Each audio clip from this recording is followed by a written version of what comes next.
Hello, good evening, and welcome to Grammar Getters. Tonight is the Grammar Stravaganza, which is our half-termly grammar quiz where we review not just the things that we've covered over the last 5 weeks, but a whole range of different grammar topics as well. So you can get a good feel after today for where your strengths and weaknesses are. Okay, we've still got people arriving into the... Here we go, we'll let them in. We'll let everybody in. If I pause for a moment, it's because I'm letting people in. So what do you need to know? Well, if you're participating live this evening, welcome.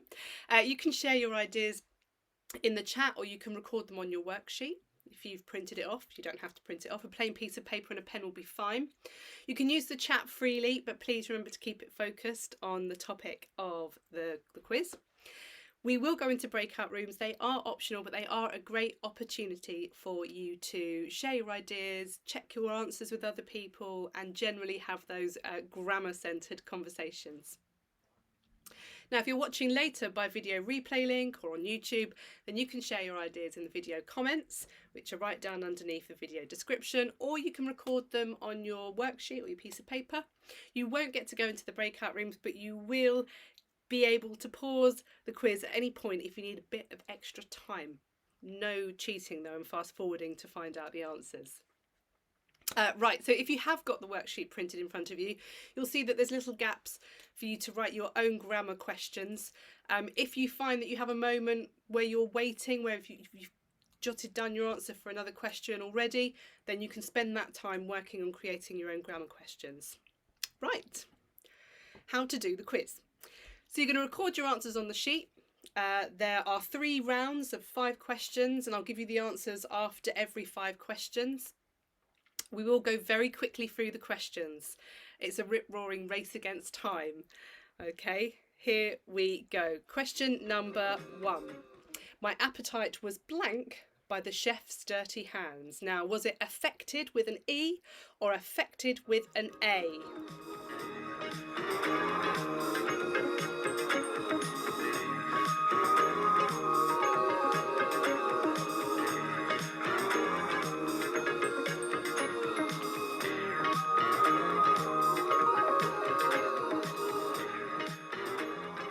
Okay, Harriet's made an interesting comment in the chat about which one is a verb and which one is a noun, and that could help you work out what the answer is if you know. Okay, very good, Harriet. Moving on to number 2. The calligraphy pens created a lovely blank. Is it A, affect with an E, or B, affect with an A?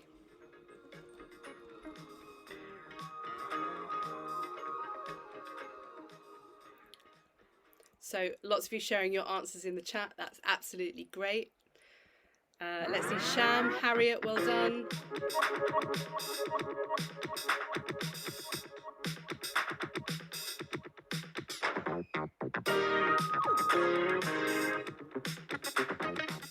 Okay, let's move on to question number 3. The Olympic duo were an excellent blank. Is it A, B, or C?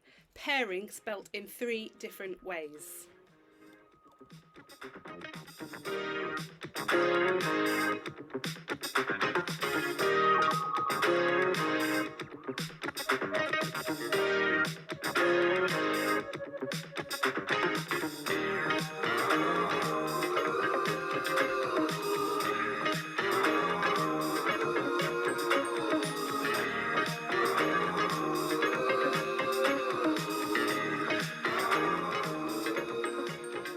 I think you're all a little bit too cool for school today. Well done for those of you who've been sharing your answers in the chat.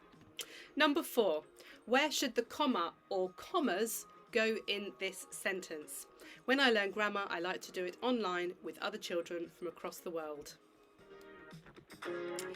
If you're jotting down where the commas should go, you can write the 2 words that you think a comma should go between.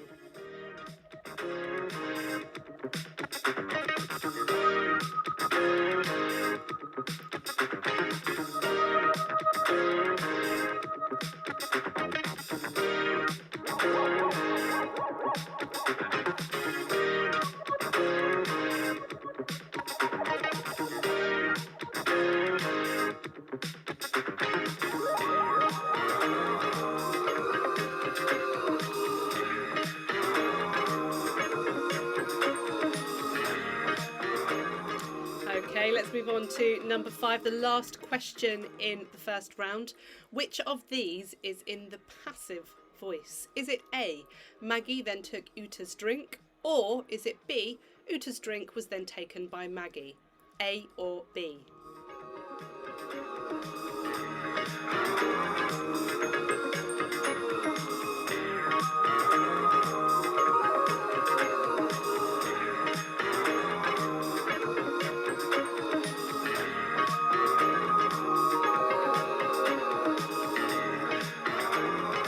Well done, Isa.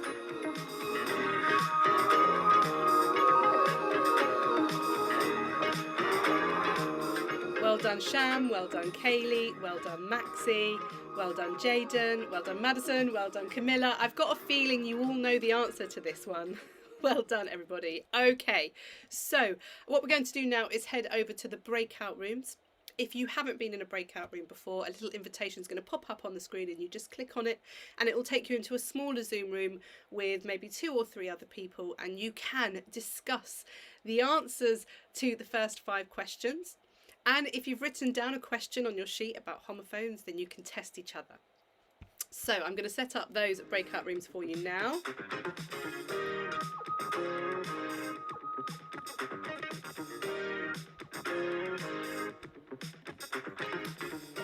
So the rooms are now open, and I'll invite you back in about 1 minute.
Okay, right, welcome back from your breakout rooms. Now, if you haven't been to one of my classes before, this is traditionally the point that everybody says in the chat box how well the people in their breakout room did. So if somebody did a great job in your breakout room, then you can let me know in the chat.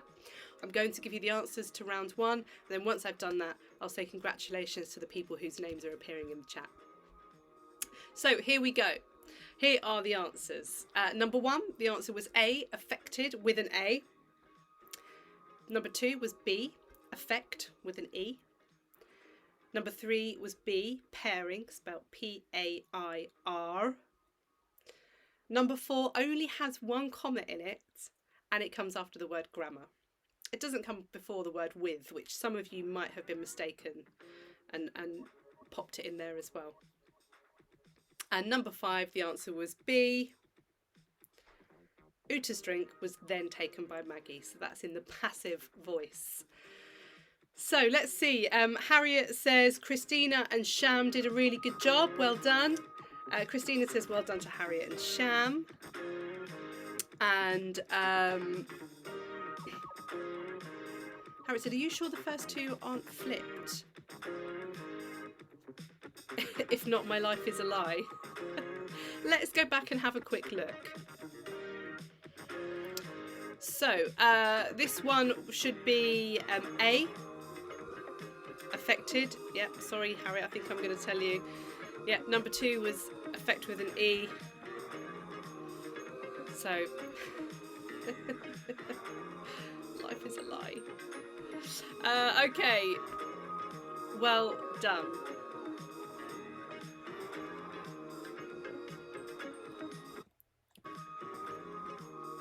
Okay, so let's move on to number 6 now. Write down the root words within these words. And this goes back to the lesson that we did on prefixes and suffixes. Can you find the root words?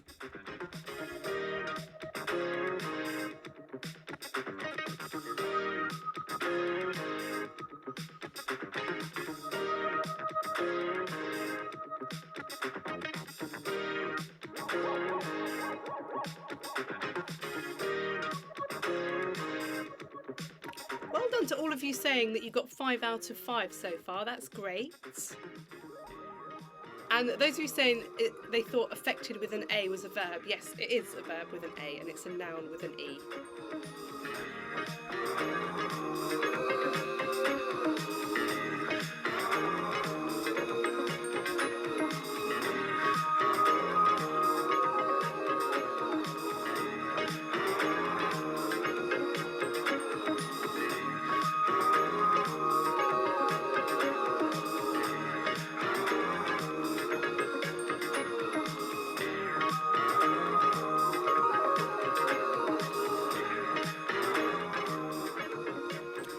Okay, so we're going to move on to number 7 now. So I hope you've all had a chance to make a note of the root words within these 3 words. So what do these prefixes mean? Pre, un, and re. Now we put these before words to transform the meaning of a word. So what do these 3 in particular mean?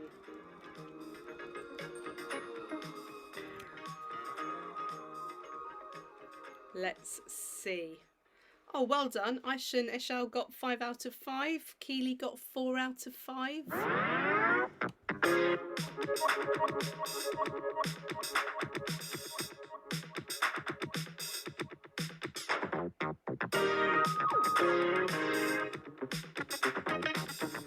Reese said, not sure of his name, but to the boy in the last breakout room with me, thanks for helping me. That's nice, Reese.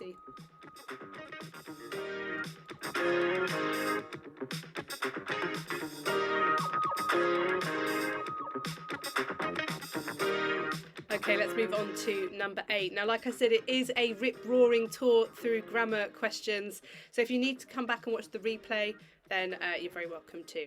So number 8, colon or comma. So what should go in this sentence? A colon or a comma?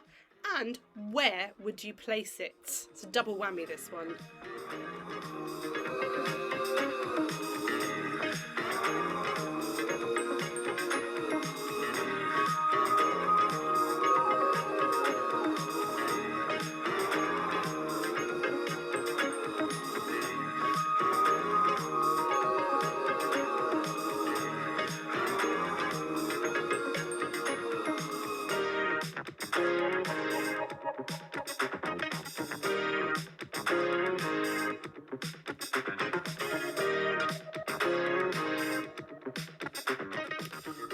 Well done, Aish. Aish says it's a colon, but where?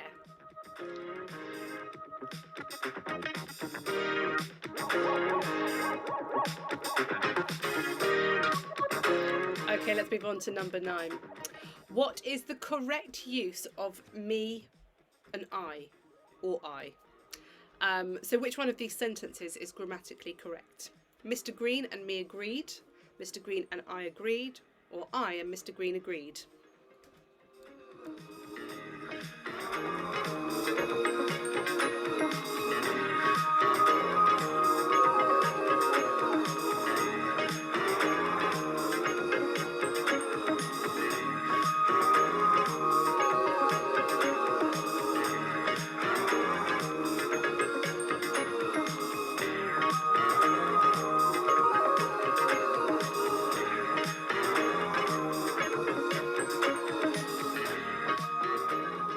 Okay, interesting that some of you would think there might be more than one. It can be a grey area.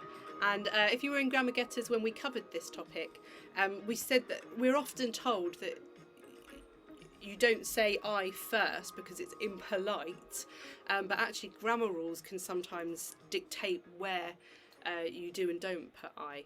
That isn't giving you the answer, by the way. Okay, let's move on to number 10. Should you use fewer or less in the gap? There were blank children on the trip than last year.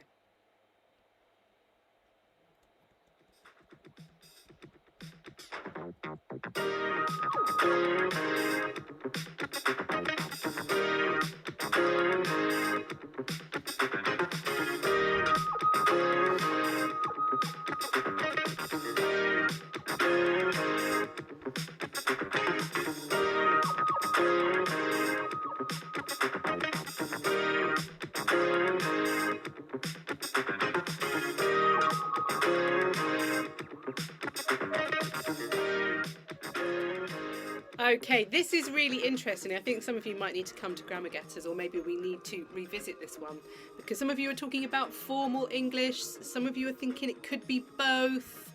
When I give you the answers, I'll explain this one. But in the meantime, you can head into the breakout rooms to discuss your answers from questions 1 to 5. And if you have written down that grammar question on your sheet, then you can ask your roommates that as well. So the rooms are now open and you've got just over 1 minute.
Hello and welcome back from your breakout rooms. So if somebody did a great job, let me know in the chat and I'll give them a little shout out. But in the meantime, let's get those answers. So number 6, we were looking for the root words.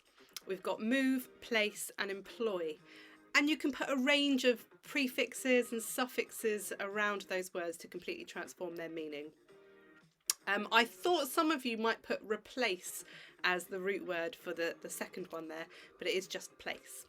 Because in a way, re is a prefix as well. So number 7, pre means before, un means opposite or not, and re means again. Number 8, we knew who would win the game, : the Eagles. Number 9, B, Mr. Green and I agreed. And number 10, fewer. Now I said I would explain this. It's to do with what you are measuring. If you are measuring something that you can count out, then you say fewer. If you are measuring something that needs to be measured, like air or volume or water, then it would be less. So there we have it. Those are the answers. Let's see how you got on.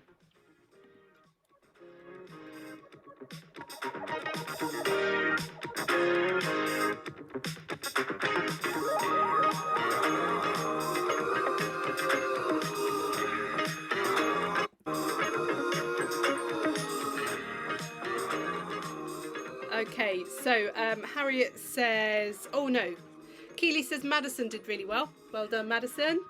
And Isa says Harriet, Jaden and Reese did really well. So well done to all of you. And well done to everybody who said they got 5 out of 5.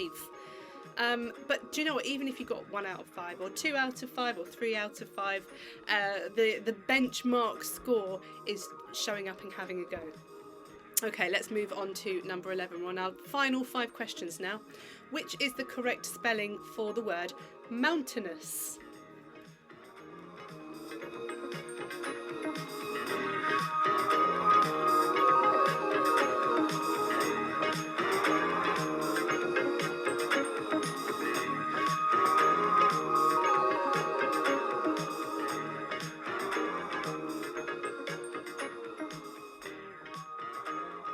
Everyone in the chat, you are rather good spellers. Well done. Okay. Good skills. Okay, let's move on to number 12. Which punctuation mark can sometimes be used instead of a colon, but it is considered softer? I think there's a comma missing from that question.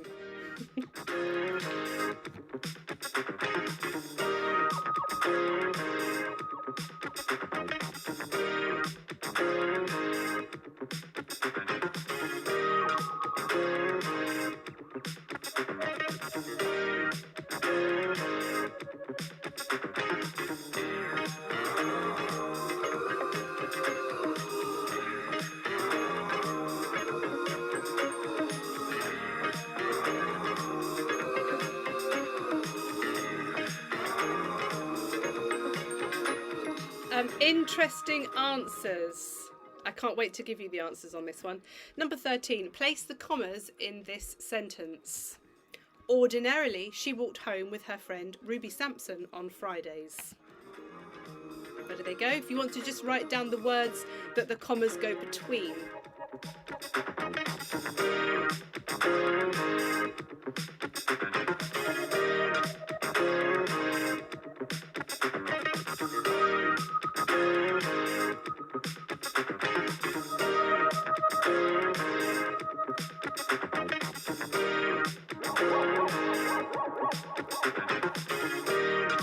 Well done, Aish and Isha.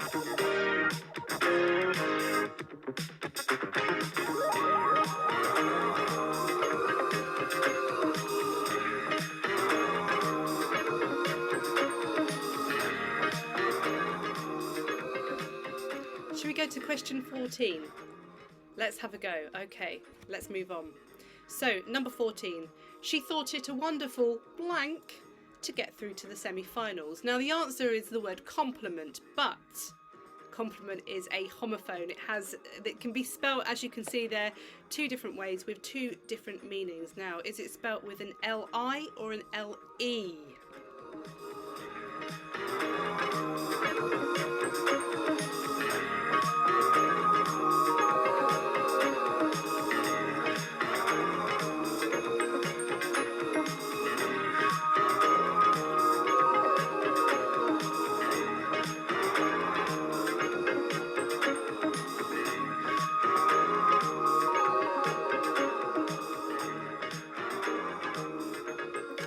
Lots of you are saying A.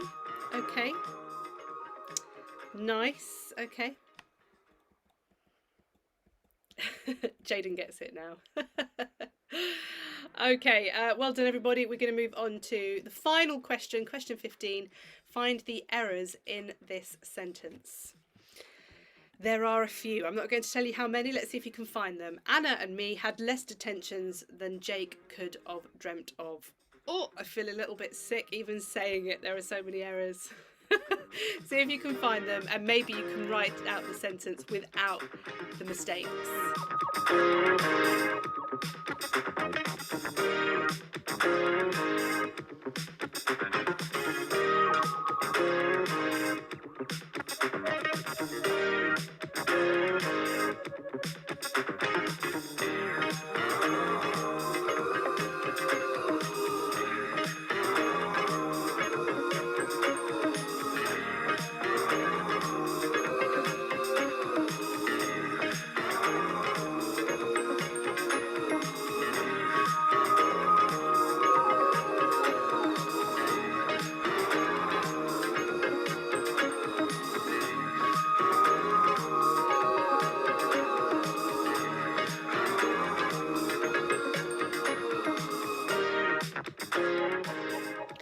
Okay, do you know what? I'm really impressed that you've all found so many, if not all of them. I'm loving that Harriet is bringing a little bit of grammar debate now. Should it be had or have? I was questioning myself too, Harriet. I think we're sort of like grammar debate soul sisters, aren't we? So let's move on to the answers. So number 11, the answer was mountainous B. So it's AI, and there's no E in the mountainous bit on the end. Number 12, the answer was comma. You can't use a semicolon instead of a colon. They have different functions, but you can sometimes use a comma instead of a colon, and it becomes a softer. Sometimes it's considered maybe a softer punctuation in a sentence. So when you're writing really precisely, sometimes you can pick which punctuation best suits the purpose of your writing. Okay, number 13, ordinarily, comma, she walked home with her friend, comma, Ruby Sampson, comma, on Fridays. Number 14, A, compliment with an I, and the way to remember it is compliment with an I means praise, and there's an I in the middle of the word praise, almost the middle. And complement with PLE means to complete something or to go well with something, and obviously the word complete and complement are spelt very similarly. Okay, and number 15, Anna and me had less detentions than Jake could have dreamt of. Help me. It should read, Anna and I had fewer detentions than Jake could have dreamt of. So there are 3 mistakes in there. Not 4. There could have been 4 if I didn't question myself. Okay, excellent. Well done, everybody. So congratulations. The quiz is complete. You've done it. I'd love you have a wonderful half term, and don't forget to book your class pass for next term. Grammar Getters starts back on the 14th of June, and there's an early bird discount on bookings before midnight tonight, I think it is. So if you want to come along, you can book your pass for that. We run for 5 weeks of every half term. So what was your final score? I've said you can give yourself a score out of 30, 15 marks for the quiz and 15 marks for effort. So I'm going to read out some of your scores. Let's see. Isa got 29 out of 30. Jaden got 14 out of 15. Jaden, it's out of 30. What did you give yourself as an effort score? Kaylee got 13 out of 15. Henry and Arthur got 24 out of 30. Well done to all of you. Well done, Luke. Hi, Luke. And Emma, 13 out of 15. That's a really good score. So even if you got 5 or 7 or 12, you've done really well. Like I said, the benchmark for Grammar Getters is showing up and having a go and doing your best and learning a little bit of grammar along the way. So that's it for today. Like I said, don't forget to book your class pass for next half term, and there's also Club Vocab. There's a quiz tomorrow night. You can come along to that. And Creative Cafe on Saturday mornings as well. If you're 13 to 16, then you can come along to my GCSE Trailblazers group too.